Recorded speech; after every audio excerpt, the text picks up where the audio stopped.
We're going to go over chapter 2 of your textbook titled Time and how to manage it. As always, I like to go over the week first so you guys can see your responsibilities for the week. So let's do that first.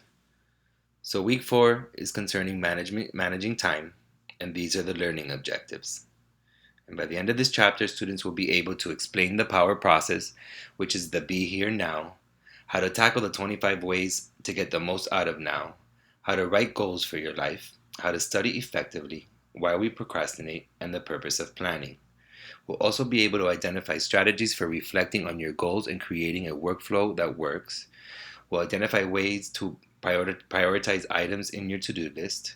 We'll also identify basic elements of time management, identify most powerful time management techniques, and also identify the best number of study hours for each hour of class, identify the characteristics of goals, how do we categorize tasks and activities, and when to do the most important tasks. We'll also create examples of effectively stated goals, define C fever, short-term goals, and long-term goals, list ways to overcome procrastinating, and write effective goal statements. The assignments for this week are to read chapter 2. You'll have 2 written assignments. One is called the Jelly Bean video, and the other one is called the time log email. We'll have this lecture meeting and a live meeting as well. And finally, the quiz. So the first link that you see is the actual chapter of your textbook. This is where you'll hit right here, tab on this chapter 2 time link, and it'll open up your textbook to the chapter. Right now you can't see the recorded lecture because I'm actually doing it right now. So under the chapter 2 link, you're going to find the pre-recorded lecture, and under the recorded lecture, you're going to find the lecture quiz for the week. So let's get into the written assignments. The first assignment for the week is the Jelly Bean assignment, and it asks you to watch the video and answer the following questions and turn it in the turn it in link below. So the questions are: how much time do we have? What surprised you about the amount of time we have left? How do you think about time differently now that you have watched this video? And it asks you to write down what you did yesterday, place a money or jelly bean value on the things you did, according to how much it was worth to you. And finally, how will you focus on the activities that yield the greatest reward in the future?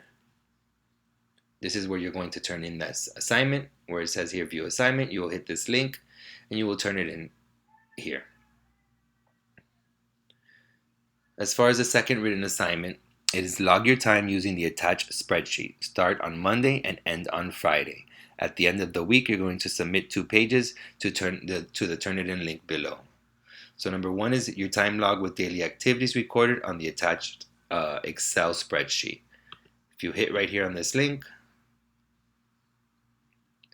you open the spreadsheet, and here it is. So you'll write your name, the class time, the days that we meet. Then you're being asked to do time log for Monday through Friday, so you can forget about Saturday and Sunday. And then just basically fill in all the information here of things that you're doing as your time log. The second part of the assignment asks you what you learned from keeping a time log and 2 action steps you will take after completing the time log exercise. And this must be submitted on a separate Word document. So the best thing to do is do your time log. Then you're going to create a Word document to answer this question. And it says here it needs to be 2 pages. And this is where you're going to submit it, week 4, written assignment 2. Here are your resources for the week. This is the PowerPoint presentation that we're going to be going over today. And then these are the website links just in case you need them for your writing assignments. So let's go straight to the PowerPoint.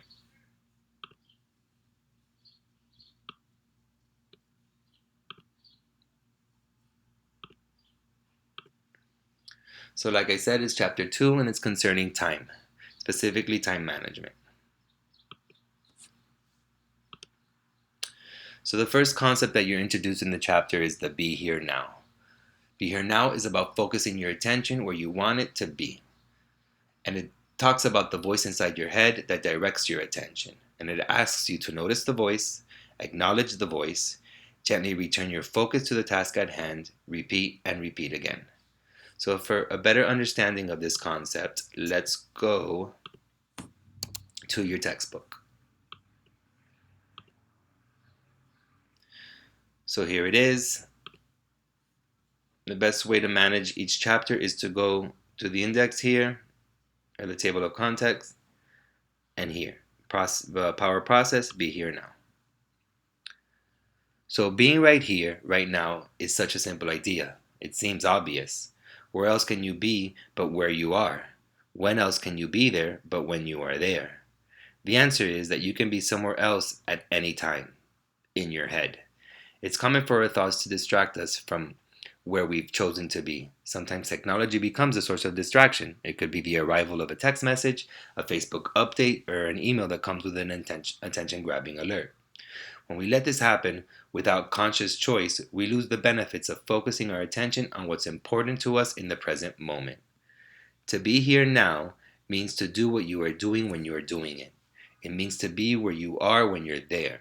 Students consistently report that focusing attention on the here and now is one of the most powerful tools in this book. We all have a voice in our head that hardly ever shuts up.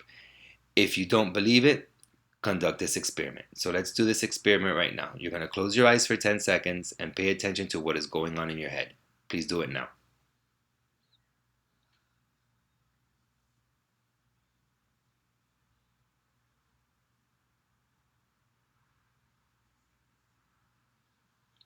So did any of you notice something? Perhaps a voice in your head that was saying, forget it, I'm in a hurry.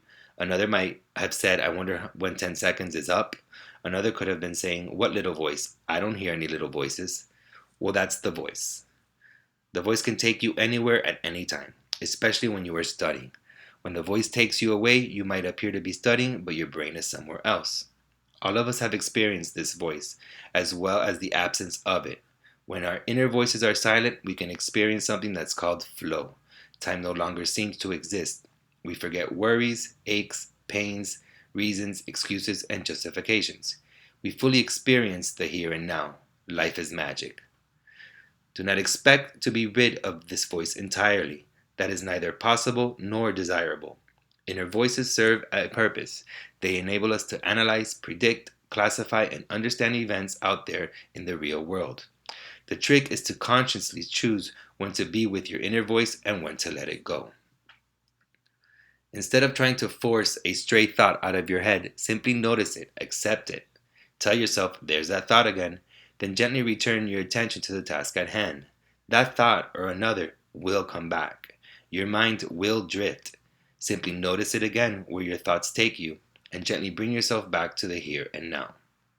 Also remember that planning supports this power process. Goals are tools that we create to guide our action in the present.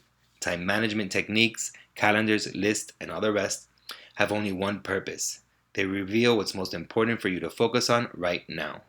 Ironically, one way to create flow experiences is to plan for them. The idea behind the power process is simple. When you listen to a lecture, listen to a lecture. When you read this book, read this book. And when you choose to daydream, daydream. Do what you're doing when you are doing it. Be where you are when you are there. Be here now and now and now. So a little bit more about the be here now. I'm sure many of you have experienced, let's say you're reading a book or you're studying for something, and you start thinking about other things, whether it's a friend, whether it's a problem, whether it's a responsibility, whether it's food, what it could be anything. And then you'll notice that you've read 2 or 3 pages, but you didn't even learn anything or didn't really register anything because you've wasted the entire time while you're reading thinking about other things. Well, this asks you to acknowledge that voice when it's happening. Think about it and be like, oh, there's that thought again. And then, gently try to stop thinking about it and continue doing what you are doing in the here and now. Something that happens to all of us. It's never going to end. This is just a way to teach you how to deal with that so that you can effectively manage your time. So let's go back to the PowerPoint. So as you can see, here is the outline of notice the voice, acknowledge the voice, Gently return your focus to the task at hand. Repeat and repeat again because it's always going to come back. So choose to focus. Here are things that you can do that'll help you focus. First one is unplug from technology. Capture fast-breaking ideas with minimal interruption. Handle interruptions with care. Commit to single tasking. Multitask with skill. And align your activities with your passions. So let's go back to the textbook.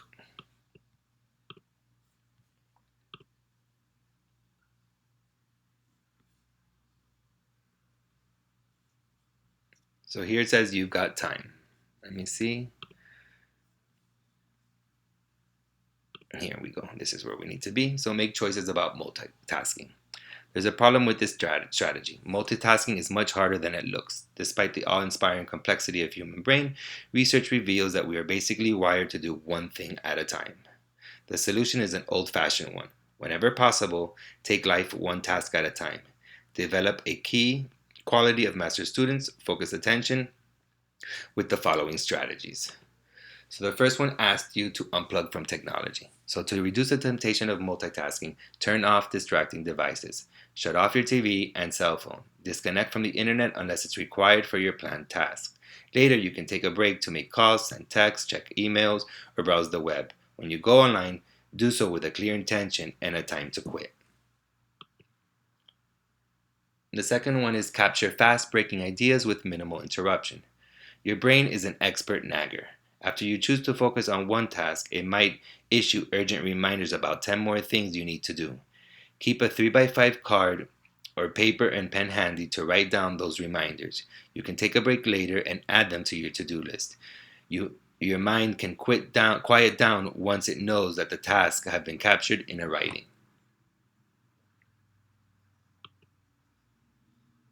The next one is handle interruptions with care. Some breaking events are so urgent that they call for your immediate attention. When this happens, note what you were doing when you were interrupted. For example, write down the number of the page you were reading or the name of the computer file you were creating. When you return to the task, your notes can help you get up to speed again.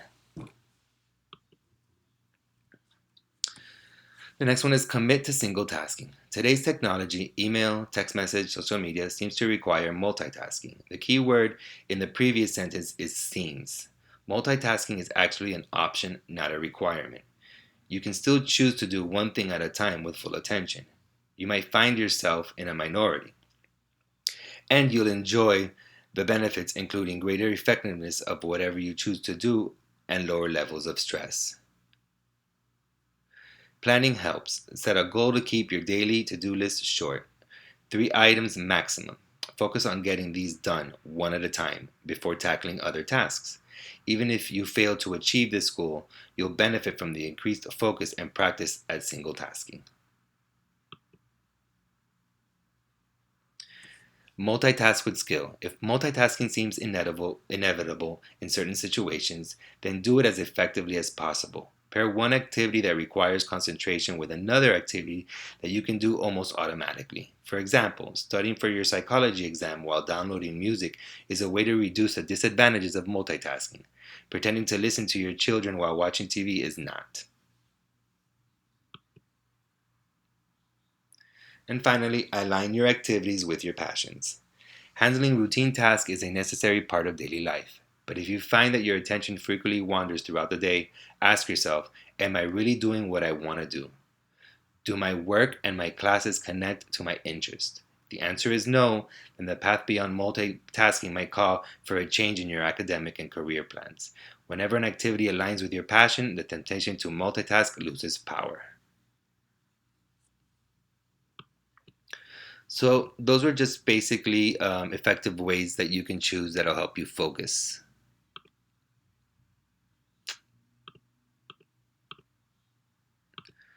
So next, do you have master student values? Focus attention, self-responsibility, integrity, risk-taking, risk-taking or contributing. Setting and achieving goals. So let's go back to this slide and link it with your chapter.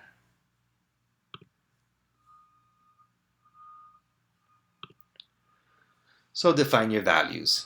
Values have little meaning unless they change our daily behavior. Our values are truly affirmed in a public way through behaviors that anyone could observe.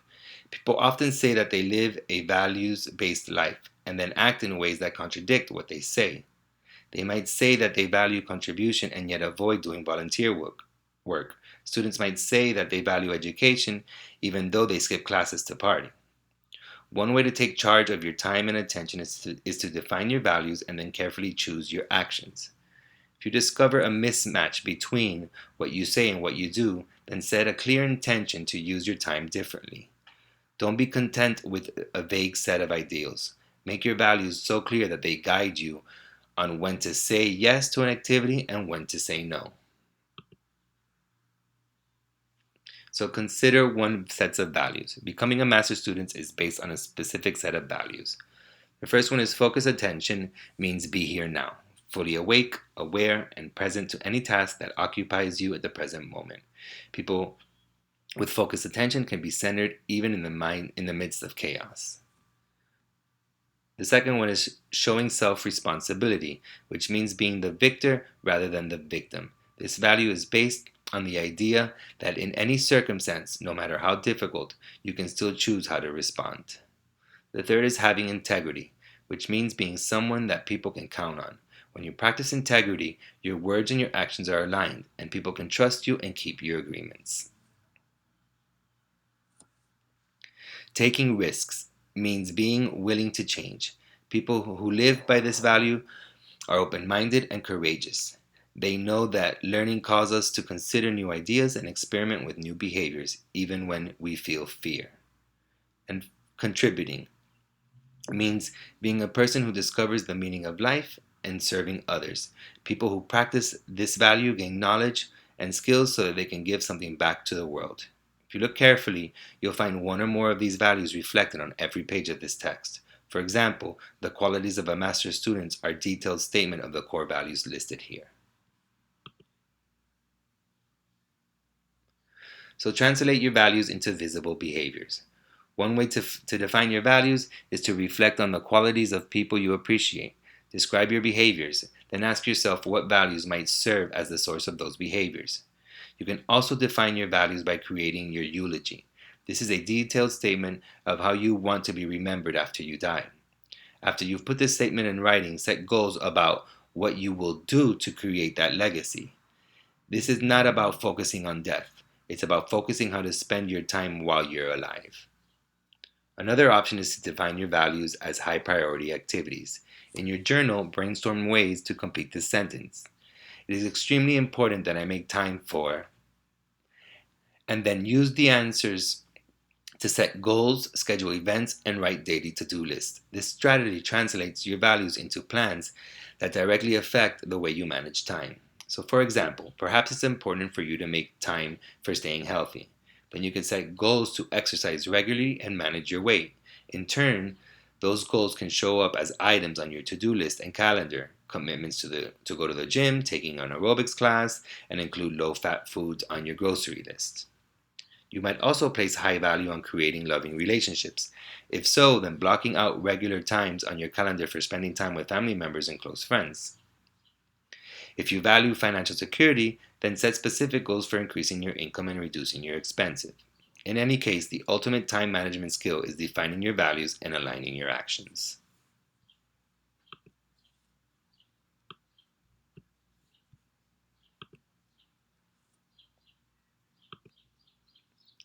Setting and achieving goals. So these are the steps that they offer you in the textbook. You're going to write them down. You're going to make them specific. You'll have several time frames, so long, midterm, or short-term goals. Several areas of life, career, family, spiritual. You're going to reflect on them and move into action immediately. So for this section of the PowerPoint, what I want to do is show a short video about goals.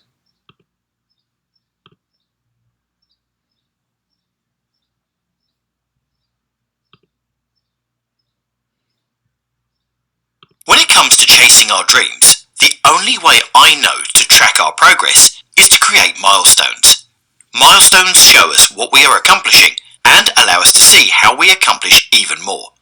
If you have stopped to read any of the statistics or articles on goal setting before, you will have read two things. 1. People without goals are not as successful as they hope to be. 2.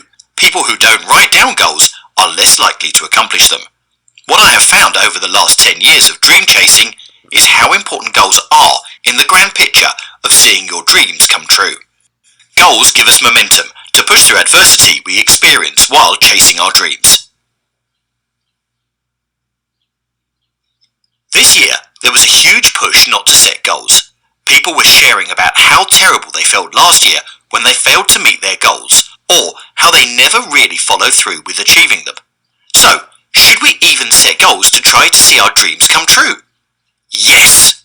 The problem for so many people is that they haven't created goals which will help them succeed, and their inability to follow through because of fear or poor goal creation holds them back. This was me about 10 years ago.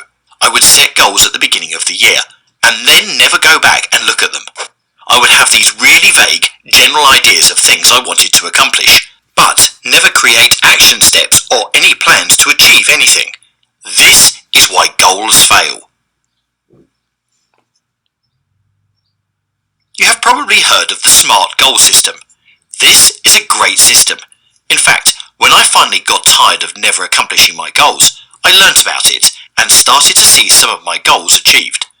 And then I learnt about the ER in goal setting. Let's start putting some goals together using the SMARTer system. Specific. Sounds pretty simple, right? Just write something down that is specific. The question is, how specific do I need to be? The answer?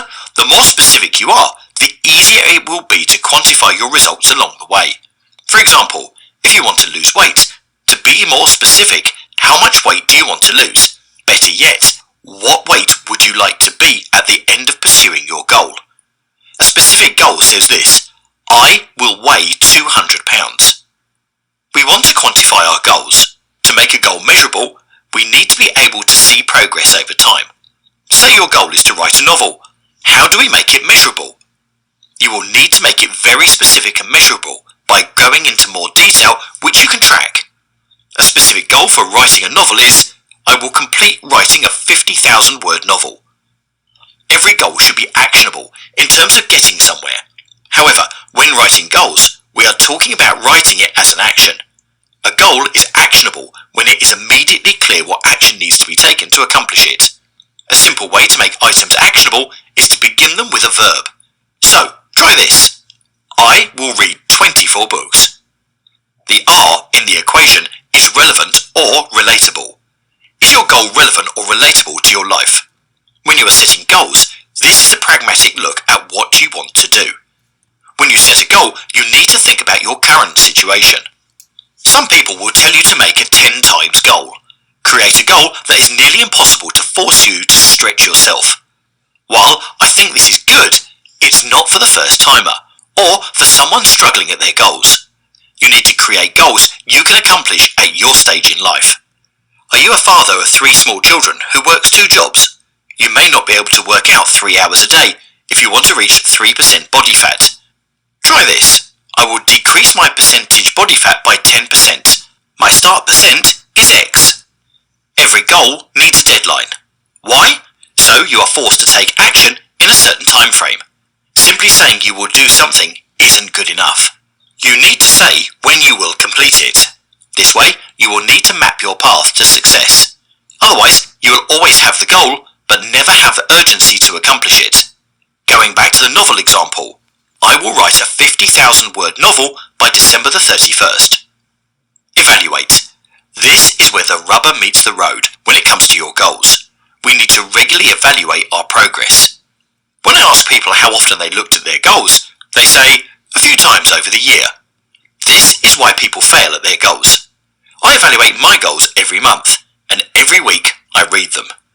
This helps me to remember what I am trying to do and make sure I take action every week.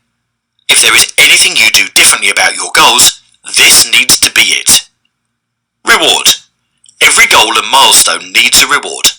We love getting something for a job well done, and when we are working towards our dreams, These little earned items help us to celebrate our milestones and be ready for the next step.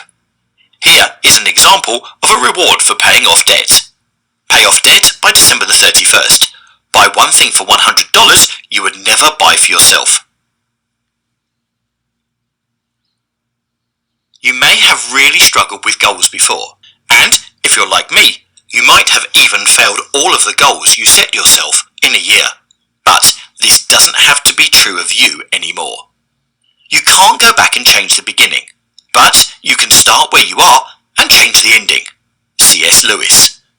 I love this quote because it reminds me how the goals we set for ourselves now, no matter our age or station in life, will help us change our story in the end. They will help us chase our dreams and see them come true.